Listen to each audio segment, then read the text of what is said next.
我用10年攻略攒够积分，放弃系统给的永生名额，就想留在家人和顾承泽身边。可一场车祸让我昏迷半年，身体竟被另一个攻略者占了去。等我醒过来，亲爹继母视我如陌路，亲弟弟骂我鸠占鹊巢，就连发誓非我不娶的未婚夫都捏着我下巴说你永远醒不过来才好。他们全疯了似的惦记那个小偷，把我这个正主当仇人。直到我彻底心死，启动脱离程序，这群人才红着眼下跪求我别走。可惜我的自由列车已经鸣笛出发了，冰冷的消毒水味儿钻鼻子，把我从轮胎摩擦的巨响和剧痛里拽了出来。我像条快淹死的鱼，猛地枪壳着睁开眼，眼前模模糊糊晃着3张脸，是我爸苏国栋、继母林婉、弟弟苏晨，还有紧紧攥着我手、眼眶通红的顾承泽。压在心里半年的大石头哐当落地，我扯着干裂的嘴唇想笑，喉咙里却发出破风相似的声音。我一直都在啊！这话一出口，4个人的脸瞬间僵住，那是种混合着惊愕、怀疑，还有慢慢凉下去的失望，看得我心里发毛。顾承泽最先松开我的手，动作慢却干脆，指尖的温度一消失，我胳膊上立马起了层鸡皮疙瘩。苏婉，他声音里半点温柔都没有，全是审视。你知道自己是谁吗？我是苏婉啊。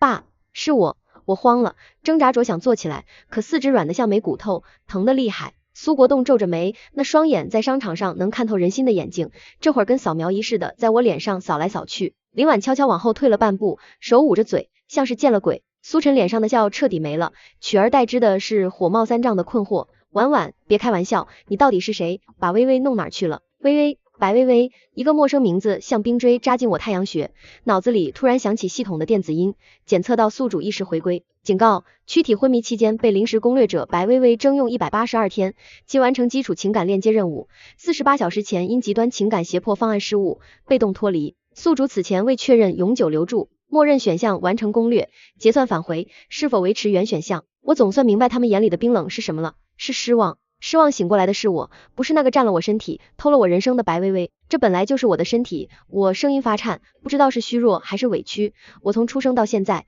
就没离开过。不可能！苏晨急得跳脚。微微知道我们所有事。我小时候偷摘李叶石榴被你告状，爸用皮带抽我。14岁发烧，你把最喜欢的音乐盒塞给我。还有上次我搞砸顶峰的合作，是你陪我熬3个通宵重做方案。这些事只有我和婉婉知道，因为这些本来就是我跟你的回忆。我吼了出来，眼泪刷的往下掉。苏晨，是我告你黑壮又心软送音乐盒的是我，陪你通宵的是我，要不要我提醒你，小学3年级你尿床是我帮你藏的床单。苏晨像被掐住了脖子，脸刷的白了，一句话说不出来。顾承泽的眼神也晃了晃，明显被戳中了。苏国栋终于开口，声音又威严又疲惫，都别吵了，人刚醒要休息，你先养着，其他的以后说。林婉啥也没说，就是别过了脸。护士进来调仪器，打破了病房里的死寂。顾承泽最后看了我一眼，那眼神深的看不懂，然后就跟着苏国栋他们走了。门轻轻关上，把我关在了这个熟悉又陌生的世界里。我躺在病床上，盯着惨白的天花板，脑子里全是系统的提示。永久留住，是我用10年小心翼翼的攻略换来的奖励，放弃原世界的永生，永远留在这儿，跟我爱的人在一起。车祸前，我还满心欢喜的准备选这个选项，以为这儿就是我的归宿。可现在我回来了，我的归宿却不认我了。在医院又观察了2天，除了检查，没人来看过我。爸说公司忙，林姨说身体不舒服，苏晨说学业重，顾承泽连个理由都没有。我安慰自己，他们只是需要时间接受，毕竟一个陌生人突然说自己是正主，确实挺离谱的。出院那天，只有司机老陈来接我。小姐，苏先生吩咐，直接送您回家。他接过行李，态度恭敬却透着疏远。陈叔，我昏迷这半年，家里还好吗？我忍不住问。老陈从后视镜看了我一眼，欲言又止，最后只含糊说，都挺好的。白小姐很会照顾人，先生太太和少爷都挺开心。白小姐这3个字像针，扎得我心口疼。回到滨海别墅，一切看着都没变，花园里的玫瑰开得正艳，那是我妈生前最爱的品种。露天泳池波光粼粼，客厅落地窗外面就是无边无际的大海，可空气里全是陌生的味道。玄关多了双粉色绒毛拖鞋，不是我常穿的款式。客厅茶几上摆着几本时尚杂志，还有半杯花果茶，杯子是我从没见过的卡通图案。楼梯转角挂着幅巨大的艺术写真，照片里的我在夕阳下的海边奔跑，笑得没心没肺，眉眼梨窝都跟我一模一样，可那笑容我从来没有过，我从不那样毫无阴霾的大笑。那是微微上个月拍的。苏晨的声音从身后传来，我回头，他穿着居家服，手里捏着罐冰可乐，眼神冷冷的落在我身上。扫过照片时，眼底又闪过一丝温柔和疼惜。他很喜欢这里，这半年家里热闹多了。热闹，原来我昏迷，家里就没了热闹。白薇薇来了，家里才重新热闹起来。那我呢？我这个原本的热闹制造者，现在倒成了破坏者。今天好像是我生日，我艰难的开口。往年这时候，爸早推掉所有应酬了，林姨会亲自做长寿面，苏晨会挖空心思准备惊喜，顾承泽也会提前订好餐厅和礼物。苏晨愣了一下，随即扯出个嘲讽的笑。哦，对，今天是苏婉的生日，他特意加重了名字，微微半个月前就开始期待了，列了礼物清单，缠着顾哥要惊喜，还说要亲自烤蛋糕，我们都准备好了，我们不包括我。可惜他转过身，眼神像冰，他没等到。我站在原地，感觉血都往脚底流，我的生日就因为白薇薇走了就不算数了。苏晨没回答，拿起沙发上的外套就往外走。你去哪儿？我问。约了人，他头也不回。家里现在这样，你觉得适合庆祝生日吗？大门开了又关，偌大的别墅只剩下我，对着那张陌生又熟悉的笑脸。系统的提示音又响了，宿主苏婉，请尽快确认最终选项，留住倒计时将在首次确认后进入不可逆阶段。我慢慢走上楼，回到我的房间。房间也变了，多了好多亮色系的装饰，梳妆台上摆满我不认识的护肤品和香水，衣柜里挂着不少性感的衣裙。我拉开最底层的抽屉，里面本该放着我的日记本、相册，还有我妈留下的首饰，现在空空如也，我的心也跟着空了一块。傍晚，我让老陈送我去了静海俱乐部，那是顾承泽和他朋友常聚的地方，往年生日他总会在这儿给我办个小派对。服务生认得我这张脸，恭敬地放我进去。我走到他常用的深海包间外，厚重的门没关严，里面的音乐和笑闹声露了出来。顾少，今天不是你未婚妻生日吗？怎么没陪着？听说你提前1个月就订了星海之类，准备今晚求婚，戒指拿出来让兄弟们开开眼。顾哥对婉婉那是没话说，这半年宠上天了，要星星不给月亮。那丫头也被宠得有点脾气，前阵子闹那么一出，可把顾哥吓坏了吧？小情侣闹别扭正常，婉婉这姑娘是真不错，长得好，对你一心一意，还哄得苏叔、林姨和苏晨都服她，赶紧娶回家稳赚不赔。一句句婉婉像烧红的钝刀，在我心口割来割去。他们嘴里那个被宠上天，哄得全家开心的好姑娘是白薇薇，不是我。门缝里，我看见顾承泽靠在沙发上，手里晃着杯琥珀色的酒，嘴角噙着淡淡的笑，既不反驳也不承认。有人提到前阵子闹那么一出，他眼底的笑才沉了沉。我转身想逃，却撞上一个结实的胸膛。哟，这不是嫂子吗？站门口干嘛？快进去！那人带着酒气大喊。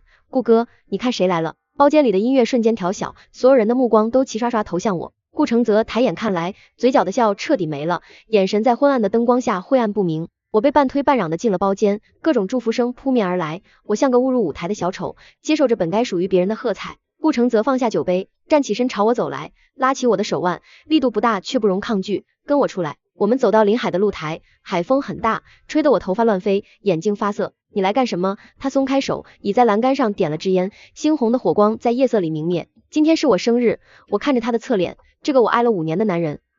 他吐出一口烟圈。所以呢？顾承泽，我醒了，我回来了，我喉咙发紧。他转过头，月光和灯光照着他的脸，眼神里没有半分久别重逢的喜悦，只有审视和一丝不耐烦。苏婉，或者我该叫你别的什么？这半年在这里的是薇薇，我们都很爱她，那我们5年的感情算什么？我声音发抖。感情？他扯了扯嘴角，没什么温度。苏婉，有些事非要我说的那么明白吗？这半年我和薇薇在一起很快乐，她单纯热烈，满心满眼都是我，不像以前你总隔着点什么，衡量着什么。他逼近一步，目光锐利，你知道我在说什么？我的心猛地一沉。系统攻略任务，他察觉到了，还是白薇薇说了什么？我不明白，我咬紧牙关。不明白就算了。他退开，语气冰冷。既然你回来了，我就说清楚，我和薇薇已经在一起了，我爱她。至于你，他弹了弹烟灰，海风把灰烬吹散，也吹散了他轻飘飘却重若千钧的话。如果你没有醒，或者永远不再醒来，薇薇是不是就能回来了？世界瞬间没了声音，只剩下海潮拍打礁石的呜咽和我心脏碎裂的轰鸣。我怎么离开俱乐部的，记不清了，只记得海风冷得刺骨。我漫无目的的走在沿海步行道上，路灯把我的影子拉得忽长忽短，像个孤魂野鬼。顾承泽那句话在我脑子里反复回放，每个字都带着倒刺，刮得我血肉模糊。这就是我爱了5年，愿意放弃永生的男人，这就是我用10年小心翼翼去爱的家人。一辆共享单车从我身边疾驰而过，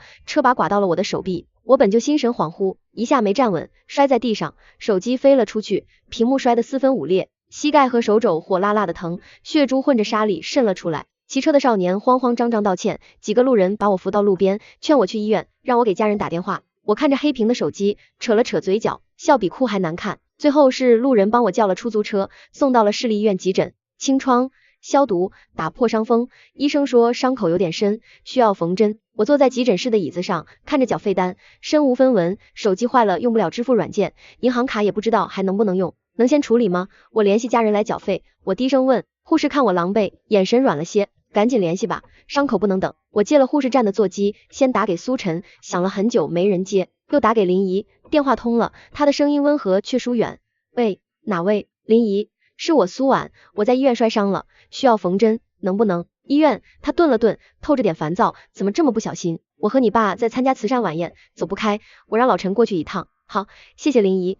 挂了电话，我握着听筒，掌心冰凉。以前我哪怕感冒发烧，他们都会立刻放下所有事赶回来，现在一场慈善晚宴比我的伤口还重要。老陈来得很快，缴费签字，一句话没多说。我躺在处置室的床上，看着医生拿着弯针和线准备缝合，局部麻醉针扎进皮肉时，我没觉得疼，心里却疼得快要窒息。小姑娘，家属没来吗？怎么一个人？医生问。我闭上眼，没回答。针线穿过皮肉的拉扯感很清晰，就像我破碎的人生，不知道还能不能缝补。缝完针，打完消炎针，老陈把我送回别墅时，夜色已深，别墅里灯火通明，苏国栋、林婉、苏晨都在沙发上坐着，气氛沉凝，像是在商量什么。看到我进来，他们的谈话戛然而止，目光落在我手臂和膝盖上的白色绷带上。苏晨眉头一皱，快步走过来，语气冲得很，你又搞什么？把自己弄成这副样子，嫌家里还不够乱吗？我看着他，突然觉得无比疲惫，不小心摔了一跤，已经处理过了。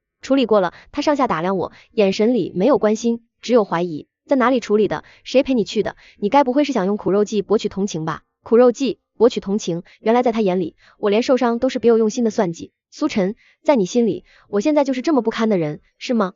我平静地看着他。苏晨被我看得一噎，随即怒道，不然呢？微微在的时候，家里好好的，你一回来，什么都乱了。爸妈，你们说是不是？苏国栋沉着脸没说话。林婉叹了口气，别开眼。婉婉，你弟弟也是担心你，只是你现在情况特殊，一言一行难免让人多想。担心？我品着这两个字，满口苦涩。我的房间，抽屉里的日记本、相册，还有我妈留下的首饰，去哪里了？我不再看他们，问道。客厅里安静了一瞬，林婉有些局促。那个，微微好奇心重，想多了解这个家，了解你，我就拿给他看了。后来不知道他放哪儿了，可能带回他自己的地方了吧。一个占用我身体半年的小偷，在这个家已经有了他自己的地方，而我这个正主连母亲的遗物都保不住。我什么都没再说，转身一步步挪上楼，每走一步，膝盖的伤口都在刺痛，可比伤口更痛的是身后那片令人窒息的沉默。他们没有一个人问我疼不疼，没有一个人提醒我注意休息，甚至没人对我的生日说一句虚假的生日快乐。回到房间，我反锁上门，背靠着门板滑坐在地，月光透过落地窗洒进来，照亮床头柜上空空的相框，那里本来放着我们一家4口的全家福，现在也不见了。我闭上眼，在脑海中呼唤系统，冰冷的电子音立刻响起，宿主苏婉，请确认最终选项。意识深处的光屏上，左边是放弃留住，立即回归，获得永生权限，右边是确认留住，永久绑定此世界。我曾经那么坚定的想选右边，为了亲情，为了顾承泽，为了这个我生活了20多年的世界。可现在光标悬在右边，却重若千斤。医院里无人接听的电话，俱乐部露台上顾承泽冰冷的话语，客厅里苏晨怀疑的眼神，林婉闪躲的目光，苏国栋沉默的背影，还有被拿走的母亲物，消失的全家福。这里真的还是我的归宿吗？我深吸一口气，指尖轻轻一点，光标移向了左边。宿主苏婉，确认选择放弃留住，立即回归。请注意，此选项将在10天后执行，期间不可逆转。执行后，您在此世界的一切存在痕迹将被合理抹除，由园林石攻略者白薇薇接替，请再次确认。我确认。我声音平静的自己都惊讶。指令接收，脱离程序启动，倒计时开始，239小时59分59秒。检测到宿主强烈意难平情绪波动，根据高阶补偿条款，系统可额外提供1次真相揭示辅助，间接方式是否启用？启用。系统启动脱离程序后，一种奇异的平静笼罩了我。我不再试图解释我是我，也不再期待他们的关心。膝盖的伤口开始结痂，痒得难受。我大多时候待在房间里看书、听音乐，或者看着窗外的大海发呆。偶尔下楼，餐桌上的菜明显是白薇薇爱吃的，不符合任何人的口味，我也能面不改色的吃完，或者干脆不吃。苏晨看我的眼神越来越古怪，像是在忍耐，又像是在观察。你的伤怎么样了？一次我从他面前走过，他终于忍不住开口，语气生硬。我没回头，和你有关系吗？我怎么也是你弟弟，问问不行吗？他声音提高了些。弟弟，我转过身，你不是说你是白薇薇的哥哥吗？你的妹妹不是在她自己的地方吗？我笑了笑，继续往楼上走。苏婉，他叫住我，声音带着焦躁，你这几天好像变了个人，大概是快死的人，总能看开很多是吧？我扶着楼梯扶手，没回头。你胡说什么？他几步冲上来抓住我的手腕，力道很大。什么快死了？你哪里不舒服？他眼底的慌乱那么真实，有一瞬间，我几乎以为那个关心我的弟弟回来了。可很快，我就看到了他慌乱深处的恐惧，他怕的不是苏婉会死，而是苏婉死了，白薇薇是不是就回不来了？我用力抽回手，放心，我就算死，也会把你们心心念念的这具身体完完整整的留给他。下午，我在别墅后面的玻璃花房里找到了宁静。花房是我妈当年设计的，种满了珍稀花卉，角落里还有个藤编吊兰秋千。我坐上去轻轻摇晃，阳光透过玻璃顶棚洒下来，暖洋洋的。一只带帽色的小猫从花丛里钻出来，轻盈的跳上我的膝盖。煤球，我惊喜的低呼，这是我18岁那年和顾承泽一起捡的流浪猫，当时它又瘦又小，浑身脏兮兮，只有一双琥珀色的眼睛亮亮的。我精心把它养大，它性子孤僻，除了我谁都不亲近。我昏迷后听说白薇薇不喜欢猫，嫌它掉毛吵闹，撒了几次娇，苏国栋就让人把煤球送走了。我难过了很久，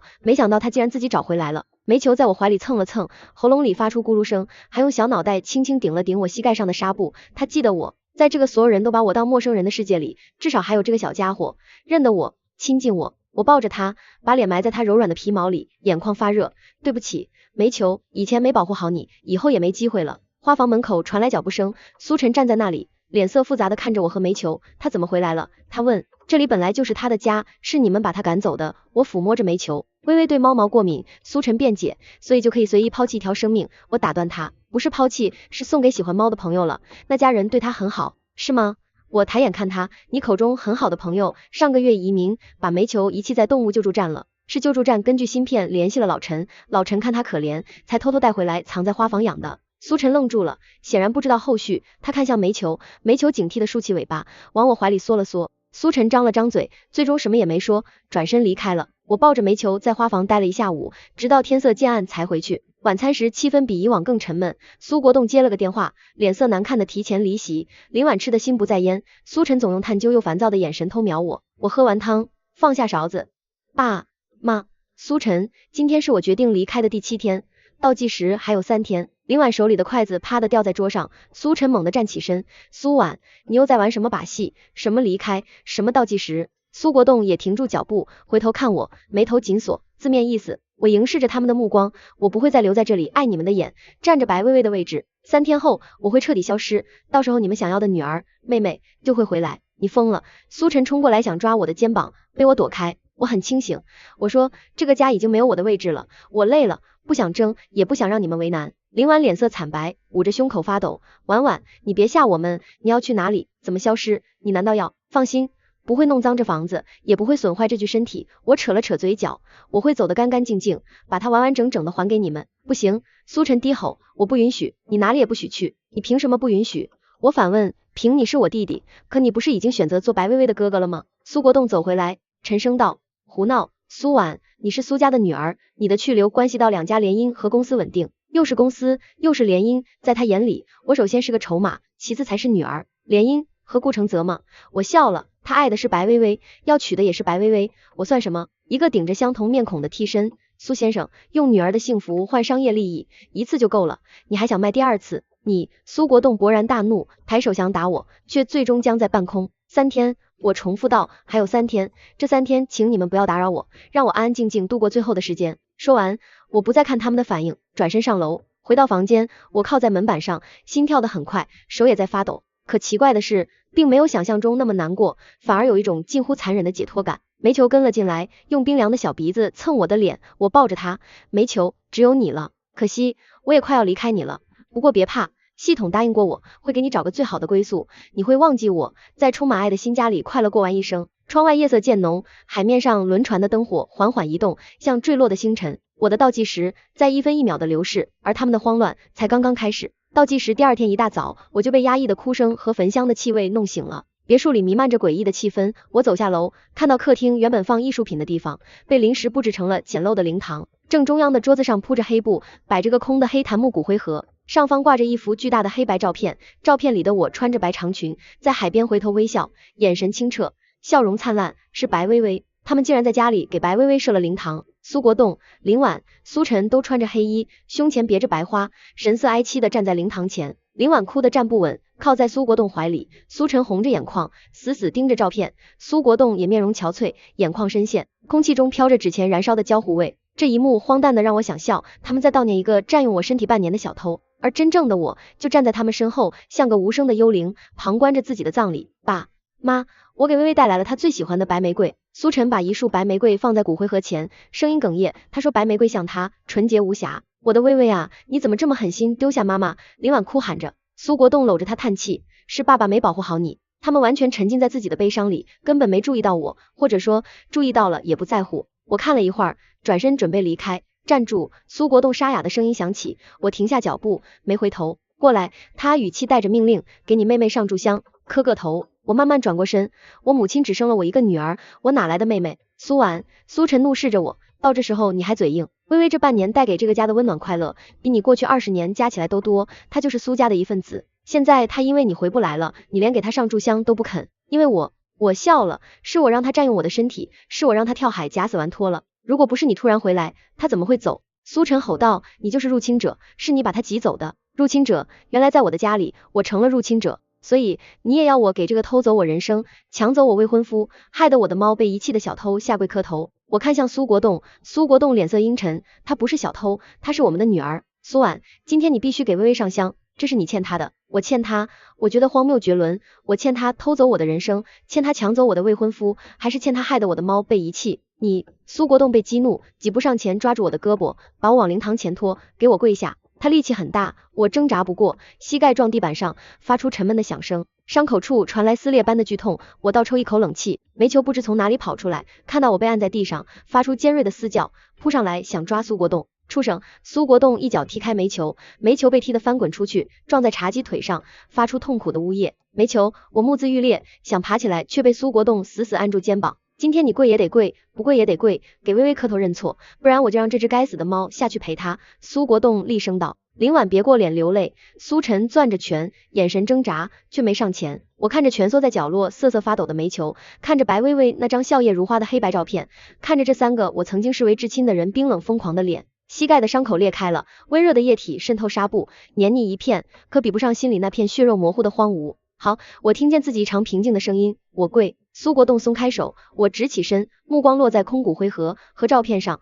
慢慢弯下腰，额头触及冰冷的地板，一下2下3下，每一下都磕得实实在在，发出清晰的响声，像是在叩别我死去的过去，祭奠我曾拥有又失去的一切。磕完头，我缓缓站起身，额头上沾着灰，可能还有些红肿，但我感觉不到疼。苏国栋愣了一下，林婉的哭声停了，有些不安地看着我。苏晨嘴唇动了动，眼神复杂。别怕，我们走。我抚摸着他的背，一步步走上楼梯，身后一片死寂。回到房间，我把煤球放在柔软的垫子上，检查他有没有受伤，还好只是吓到了，没有明显外伤。我处理好自己崩裂的伤口，换上新纱布，然后坐在窗边抱着煤球，看着外面阴沉沉的天色。系统提示：脱离程序最终阶段准备中，宿主身体机能将于24小时内开始不可逆衰退，请做好心理准备。真相揭示辅助已就绪，将于今晚以梦境形式间接投射至关键目标苏国栋。苏晨意识中，是否现在执行？执行。我轻声说，我想看看，当梦境揭开白薇薇温情面具下的算计与谎言时，我这些亲爱的家人会是什么表情？当然，那与我无关了，我只是个即将离场的观众。傍晚，别墅里一场安静，灵堂已经撤去，但悲伤压抑的气息还在。我下楼倒水，在楼梯拐角遇到了苏晨，他看上去很疲惫，眼睛里布满红血丝，像是挣扎了很久。苏婉，你的膝盖是不是又流血了？他看着我长裤下渗出的淡红色，声音沙哑。我没回答，我不是故意，把他当时太激动了。微微他试图解释，却词穷。不用说了，我打断他，还有1天，你们就能见到他了，开心点。我从他身边走过，苏婉，他急促的喊，如果微微真的回来了，你会去哪里？我停下脚步，没回头，去一个没有你们的地方。倒计时最后1天，我从深沉的沉睡中醒来，感到一种从骨髓深处透出的虚弱，像是生命力正从指尖一点点漏走。系统说，这是脱离程序的正常反应。我的意识正在与这具身体温和剥离。镜子里的脸苍白的近乎透明，眼底有淡淡的青黑，但神色异常平静，甚至带着尘埃落定的释然。煤球蜷缩在枕边睡得正香，我轻轻摸了摸他，他咕噜了一声，蹭了蹭我的手。今天天气晴好，阳光灿烂的有些刺眼。我换上一件简单的白色棉布长裙，是我自己的旧衣服，不是白薇薇留下的任何一件。然后抱着煤球慢慢走下楼梯。客厅里，苏国栋、林婉、苏晨都在，还有顾承泽，他们似乎在激烈争论，每个人脸上都带着焦虑。不安，甚至一丝恐惧。看到我下来，争论声戛然而止，4双眼睛齐刷刷地看向我，眼神无比复杂，有探究，有怀疑，有慌乱，还有一种我从未见过的近乎乞求的东西。婉婉，你醒了，感觉怎么样？饿不饿？想吃什么？妈妈去给你做。林婉最先开口，声音带着小心翼翼的讨好。妈妈，她已经很久没这么叫过自己了。我摇摇头，抱着煤球走到沙发边坐下。苏婉，我们谈谈。顾承泽走过来，他憔悴了很多，下巴上冒着青色的胡茬，眼神里布满红血丝，再也没有往日的金贵。谈过去，谈这半年，谈微微。他深吸一口气，没什么好谈的。我平静地说，你们的选择我清楚，我的选择你们也知道，就这样吧。不是这样的，苏晨突然激动地喊道，冲到我跟前，眼睛通红。苏婉，我昨晚做了个奇怪的梦，我梦到微微根本不是我们想的那么单纯，她接近我们是有目的的。他偷偷复制把电脑里的项目资料，在我车里放窃听器，还私下和顾家的对头公司接触，承诺帮他们拿城东那块地的内部标的。他语速飞快，带着崩溃般的急切。我还梦到他根本不怕猫，是因为讨厌煤球亲近你，才假装过敏逼我们把煤球送走。送走煤球的那家人根本就是他随便找的，给了钱让他们随便处理。还有他跳海，不是意外也不是赌气，是他攻略任务要失败，想用极端方式逼迫系统或者我们，结果玩脱了。苏晨抓住我的胳膊，力道大得吓人。苏婉，这些梦是不是真的？是不是？我看着他眼底的恐惧、懊悔和祈求，系统的真相皆是辅助生效了。我轻轻拨开他的手，梦而已，或许是你潜意识里并没有完全相信他。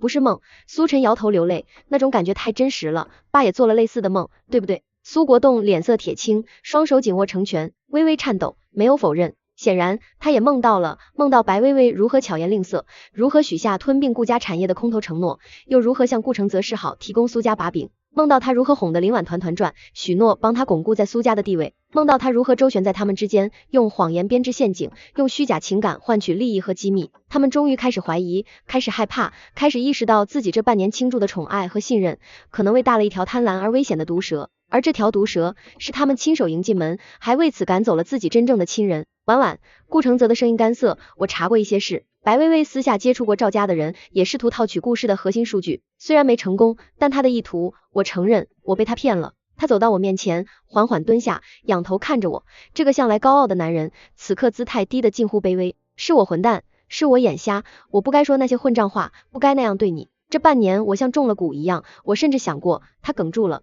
但我知道他想说什么，他甚至想过，如果我永远不再醒来就好了。苏婉，再给我一次机会。他抓住我的手，手心冰冷潮湿，我们重新开始，好不好？忘了这半年，忘了白薇薇，就像以前一样，我们结婚，我用一辈子补偿你，对你好，我发誓。林婉也哭出声，婉婉，是林姨错了，我鬼迷心窍，你才是老苏的亲生女儿啊，我们怎么会为了一个外人那样对你？你原谅我们好不好？我以后一定加倍对你好。苏国栋没说话，但看着我的眼神里充满了沉痛和懊悔。苏晨哭得像个孩子，姐姐，我错了，我真的错了，你打我骂我都行，你别走，求求你别走，我不能没有姐姐。他们围着我忏悔、哭求、发誓，字字泣血，句句锥心。若是半个月前，我或许会心软，会动摇，会抱着他们一起痛哭，但现在我看着他们脸上真实的泪水，听着他们哽咽的哀求，心里却一片麻木的平静，甚至有点想笑。多么感人至深的一幕啊，迟来的深情，迟来的醒悟，迟来的忏悔。可我的火车就要开了，说完了吗？我开口，声音不大，却让他们瞬间安静下来。我抽回被顾承泽握着的手，抱起煤球，站起身，身体很虚弱，但我站得很稳。你们的忏悔我听到了，我看着他们一个一个看过去，但是我不接受。婉婉，林婉惊恐地喊道，为什么？苏晨难以置信，因为太迟了。我笑了笑，笑容苍白却平静，我的心已经死了。在你们叫我给白薇薇下跪的时候，在你们看着我被按在地上磕头却无动于衷的时候，在煤球被踢开你们视而不见的时候，就已经死得透透的了。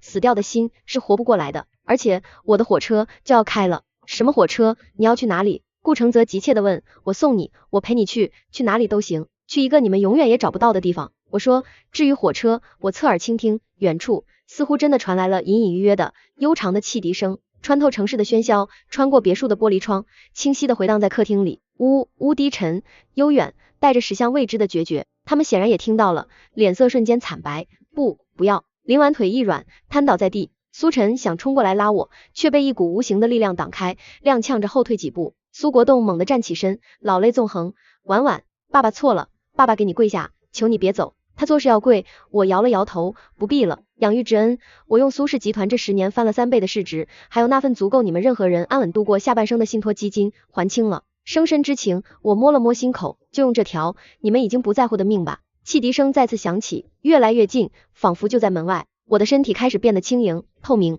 怀里的煤球似乎感应到了什么，轻轻喵了一声，用脑袋蹭了蹭我的下巴，然后化作点点柔和的光晕，消失在我怀里。系统履行了承诺，为煤球安排了最好的新生。煤球，我低声呢喃，最后的牵挂也放下了。婉婉，姐姐，苏婉，他们的哭喊声、嘶吼声在我耳边逐渐模糊，远去。我转过身，面向那扇巨大的落地窗，窗外阳光灿烂，海水蔚蓝。更远的虚空之中，一列闪烁着银白色光芒的时光列车幻影缓缓驶来，车门无声洞开。我迈开脚步，走向那扇窗，走向那片炽热的光明。身影在跨入光晕的瞬间，如同碎裂的泡沫，悄然消散。没有痛苦，没有留恋，只有无边无际的自由与宁静。契约履行，宠物煤球已安全转生，绑定幸福因果。观测模式启动，原世界线后续推演传送中。我的最后一缕意识像一阵风，掠过那片渐渐崩溃的哭喊声，掠过那栋豪华却冰冷的别墅，掠过我曾深爱又最终舍弃的一切。再见了，再也不见。我没有回到所谓的系统空间，也没有获得什么永生。系统给了我一个选择，以纯粹的自由的意识形态随机漂流，去往无数个不同的世界体验观察，就像一阵无拘无束的风。我选了这个。现在我是一缕意识，一道微风，我掠过开满紫色鸢尾的山谷，穿过回荡着古老歌谣的森林，在皑皑白雪的峰顶盘旋，又沉入闪烁着奇异灵光的深海。我见过巨龙掠过天际，见过精灵在月下起舞，见过机械城市永不熄灭的灯火，也见过荒漠中倔强开出的绿洲文明。无穷的风景，无尽的故事，没有爱恨羁绊，没有任务攻略，只有纯粹的自由与感知。偶尔系统会像朋友一样跟我闲聊，告诉我一些原世界的后续，比如白薇薇确实回去了，带着只完成一半、漏洞百出的攻略记录和系统严厉的惩罚。她回去的那个家早已因她的谎言和背叛分崩离析。苏国栋的公司在与顾家的恶性争斗和机密泄露的双重打击下摇摇欲坠，苏晨和顾承泽反目成仇，在一次冲突中双双受伤入院，林婉承受不住打击，精神恍惚。他们恨透了白薇薇，把一切悲剧都归咎于她。而苏国栋他们在失去一切后，某次整理旧物时，发现了我早年藏在一本旧书里的信，信里写着我对这个家最笨拙也最真挚的爱，写着我的忐忑与憧憬，写着即使有一天我变得不像我，也请你们记得我爱你们。他们抱着那封信，在早已不复当年豪奢的旧宅里，哭得撕心裂肺，但那哭声再也传不到我的耳中，也再无法在我心里掀起一丝波澜。我的旅程还在继续。这一天，我飘过一个开满向日葵的田园小镇，阳光很好，风里有青草和烘焙的甜香。在一栋有着红色屋顶和白色栅栏的小屋前，我看到一个小女孩正抱着一只玳瑁色的小猫，在秋千上咯咯直笑。小猫油光水滑，琥珀色的眼睛眯成一条缝，懒洋洋的甩着尾巴，是煤球。它过得很好，被爱包围，无忧无虑。它似乎感应到了什么，抬起头，朝着我所在的方向轻轻喵了一声。小女孩也抬起头，眨着大眼睛看向空中，甜甜的笑了。风姐姐你好呀。我也笑了，虽然我没有形体，但我知道我在笑。然后我随着一阵更暖的风，轻盈地掠过那片金色的向日葵花田，朝着远方的群山继续我的旅程。前方还有数不清的风景，等着一阵自由的风去路过，去见证。